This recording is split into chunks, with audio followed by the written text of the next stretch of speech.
दोस्तों हमारे चैनल दर्पण ज्ञान सागर में आप सभी का स्वागत है। तो सभी भाइयों को जय श्री राधे जय श्री कृष्णा।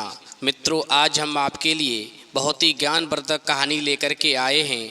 आज की कहानी है केवल दो काम मनुष्य को गरीब बना देते हैं। तो वीडियो शुरू करने से पहले मेरा आप सभी से अनुरोध है, यदि आपने अभी तक हमारा चैनल सब्सक्राइब नहीं किया है तो प्लीज़ आप हमारे चैनल को अभी सब्सक्राइब अवश्य करें, क्योंकि आपका एक सब्सक्राइब हमारे लिए बहुत ही महत्व रखता है।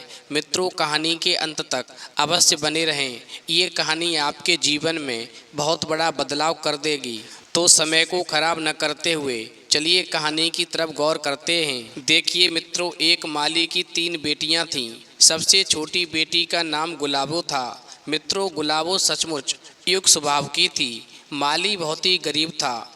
कभी कभी तो उसके घर पर खाना भी नहीं बनता था। मित्रों, एक दिन की बात है, माली की तीनों बेटियां भोजन कर रही थीं। तीनों ही बहुत भूखी थीं। इतने में ही क्या होता है, एक भिखारिन उनके दरवाजे पर आ जाती है।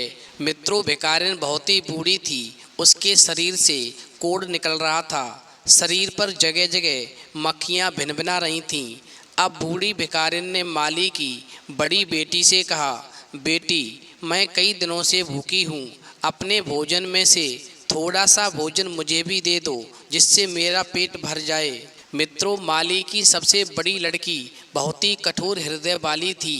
वो झगड़ालू भी थी। अपने स्वार्थ के आगे वो कुछ सोच नहीं पाती थी। अब एकदम से वो कहती है, भाग जा चुड़ैल, तू कहाँ से टपक पड़ी? तुझे कुछ नहीं मिलेगा। नहीं जाएगी तो मैं तेरी चोटी पकड़ करके निकाल दूंगी। अब मित्रों, वो बूढ़ी भिखारिन जो थी माली की दूसरी लड़की के पास पहुंचती है। दूसरी लड़की भी बहुत ही अभिमानी थी। अपने सामने किसी को कुछ नहीं समझती थी। किसी के साथ भलाई करना तो उसने सीखा ही नहीं था। अब वो एकदम से कहती है, खुद ही हम 3 दिन से भूखे हैं। हम तुझे कुछ नहीं दे सकते। चाहो तो ठंडा पानी पी करके अपना रास्ता नाप लो।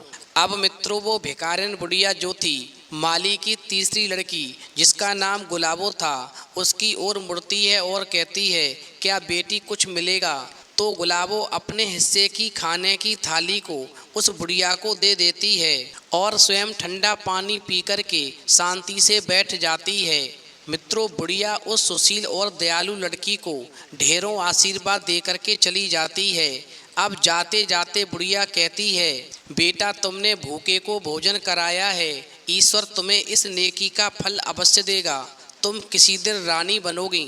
अब तो मित्रों, बुढ़िया की बात को सुनकर के माली की दोनों बड़ी बेटियां खिलखिला करके हंसने लगती हैं और अपनी छोटी बहन से कहती हैं, अरे तू क्या रानी बनेगी? ये बुढ़िया तो सटिया गई है। अरे बुढ़िया, तू तो सटिया गई है, जा अपना काम देख। मित्रों, बुढ़िया के जाने के बाद में बड़ी बहन गुलाबो से कहती है, अब तुम क्या खाओगी रानी जी? और ऐसा कहकर के वो बड़ी बहन जो थी अपनी छोटी बहन का मजाक बनाने लगती है। मित्रों, तभी दूसरी बहन कहती है, खुद भूखी रह कर के ये बेवकूफ़ी का काम तुमने क्यों किया?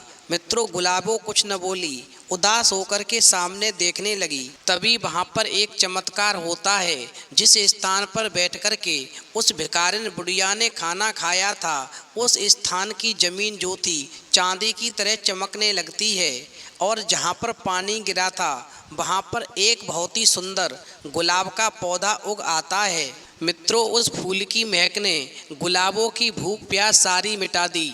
और इतना ही नहीं, उस देश के सुंदर राजकुमार ने शहर में ये मुनादी करवा दी, राजकुमार उसी लड़की के साथ में शादी करेगा जो गाने बजाने में, नाचने में निपुण होगी और चित्रकारी में भी निपुण होगी। अब मित्रों, गौर करते हैं, उधर माली की तीनों लड़कियां सुंदर थीं, थोड़ा बहुत नाचना गाना और खाना बनाना भी जानती थीं, पर उनके पास में सुंदर पोशाकें नहीं थीं। बेचारी तीनों ही बहुत दुखी थीं। अब वो करें तो क्या करें? अब इतने में ही माली की बड़ी बेटी कहीं से अपने लिए सुंदर सी पोशाक चुरा लाई। वहीं दूसरी लड़की भी किसी से पोशाक उधार मांग लाई। अब रह गई तीसरी, जिसका नाम गुलाबो था। मित्रों, गुलाबो अपना मन मार करके उदास होकर के बैठ जाती है। अब वो जाए तो कहाँ मांगने जाए, और मांगने से अपनी पोशाक कौन उसे देगा। मित्रों, बेचारी तालाब के किनारे बैठ कर के आंसू बहाने लगती है। अब उधर राजकुमार के यहाँ पर कार्यक्रम शुरू होने में केवल एक ही दिन शेष रह गया था। शाम हो गई थी, सूरज डूब रहा था। उसकी लाली से तालाब का पानी लाल हो गया था। दूर पेड़ पर एक कोयल कूक रही थी। तालाब के खिले कमल जो थे वो भी मुद गए थे। तभी उसे ऐसा लगा मानो पास की एक लता कांप रही हो। अब मित्रों, गुलाबो ने क्या देखा, पास में ही एक बतख थी जो अपने पंखों को फैला रही थी। अब उसने मुड़कर देखा तो एक नीले रंग की परी उसकी ओर मुस्कुराकर देख रही थी।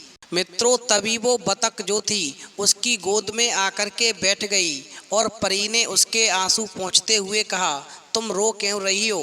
तभी गुलाबो ने पूछा कि तुम कौन हो और ये बतख कौन है। तो परी कहने लगी, मैं वही बुढ़िया हूँ जिसे उस दिन तुमने रोटियाँ खिलाई थीं और फिर मैंने तुमको रानी बनने का आशीर्वाद दिया था।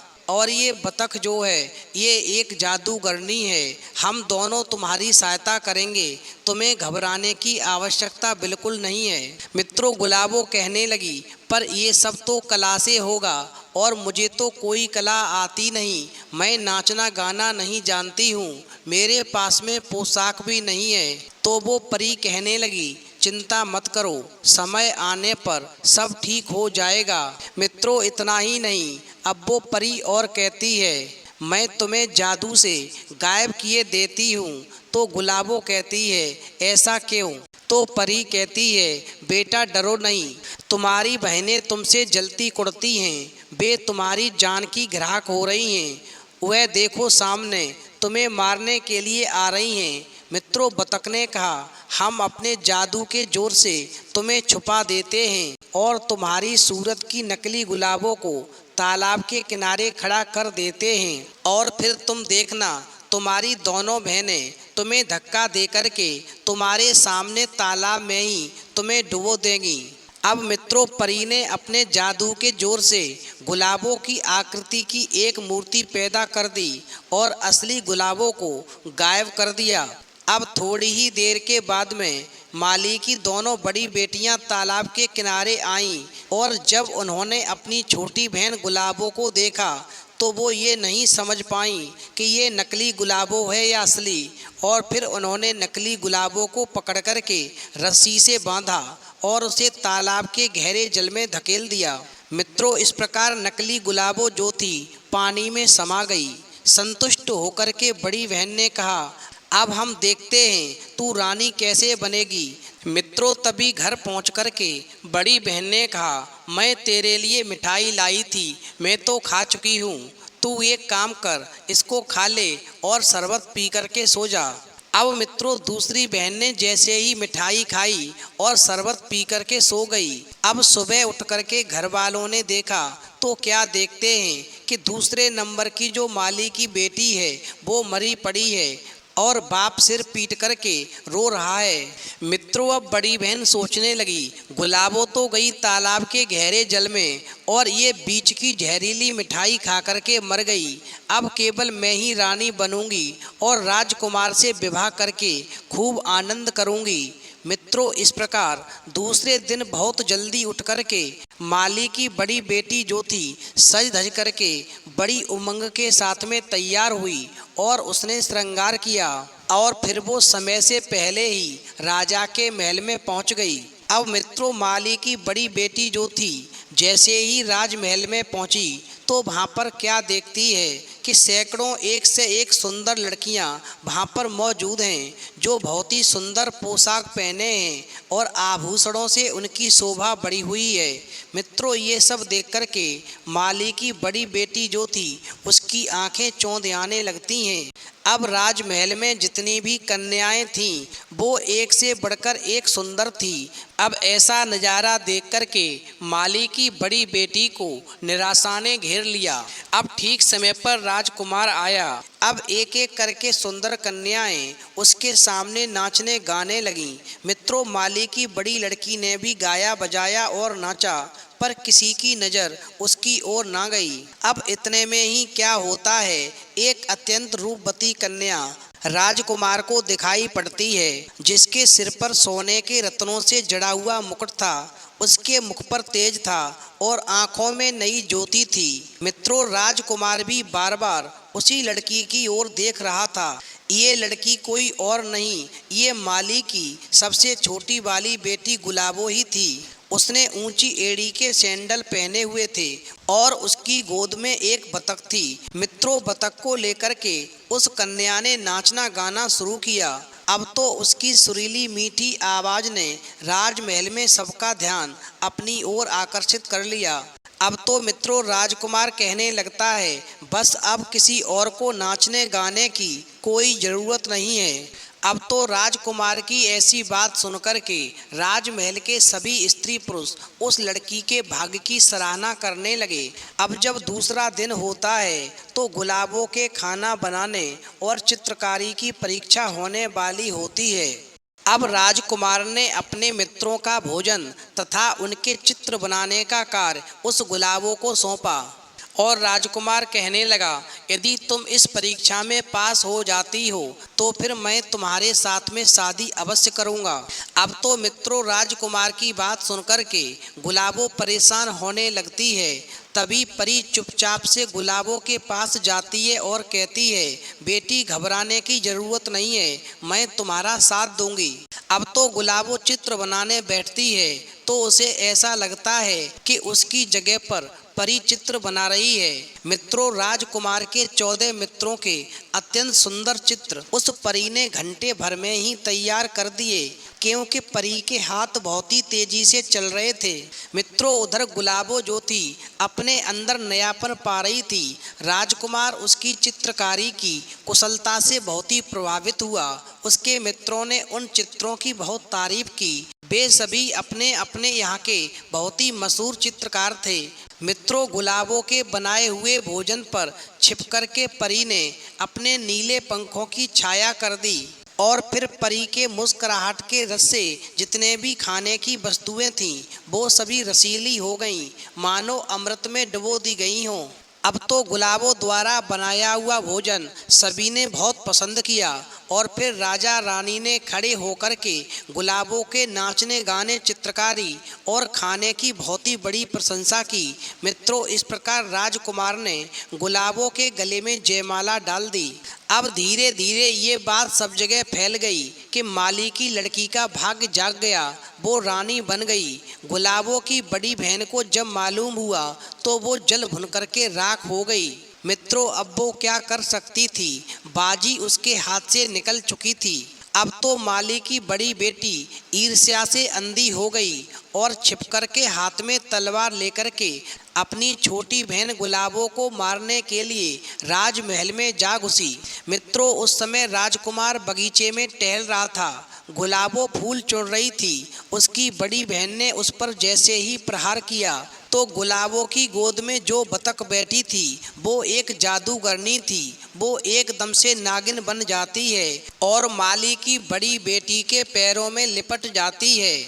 अब तो गुलाबों की बड़ी बहन की तलवार जो थी उसके हाथ से छूट करके दूर गिर जाती है और उसी समय पर परी प्रकट हो जाती है और फिर वो बड़ी बहन से कहती है, तू इसे क्या मारेगी, अब तेरी बारी है, बोल तू क्या चाहती है। तूने अपनी एक बहन को मार डाला, एक को तालाब में डुबो दिया, अब तो ये नागिन तुझे डस कर ही रहेगी। मित्रों, इस प्रकार परी की बात सुनकर के गुलाबों की बड़ी बहन के होश हवास गायब हो गए। वो थर थर कांपने लगी। फिर उसने हाथ जोड़ करके कहा, मुझसे बहुत बड़ी भूल हो गई, मुझे माफ़ कर दो।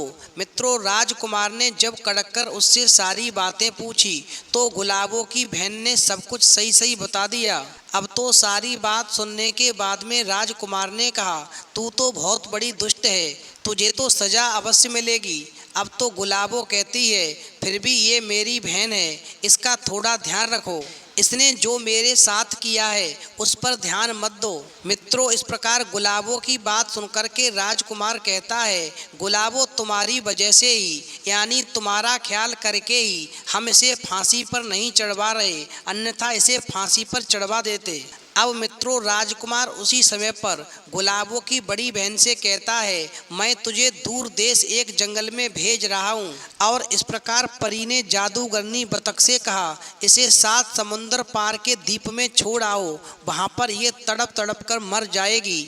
और फिर मित्रों, गुलाबों की बड़ी बहन के साथ में ऐसा ही हुआ, उसे 7 समुंदर पार दूर एक टीले पर छोड़ दिया गया, जहाँ पर वो तड़प तड़प करके मर गई। तो मित्रों, इस कहानी से ये सीख मिलती है कि बुरे काम का नतीजा हमेशा बुरा ही निकलता है। जो दूसरे के लिए कुआं खोदता है उसके लिए खाई तैयार मिलती है। इसलिए हमेशा बुरे कार्यों से दूर रहना चाहिए और 2 कामों को कभी भूलकर नहीं करना चाहिए। नंबर 1, कभी किसी के साथ बुरा मत करो, और नंबर 2, किसी की खुशी को देख करके कभी जलो नहीं।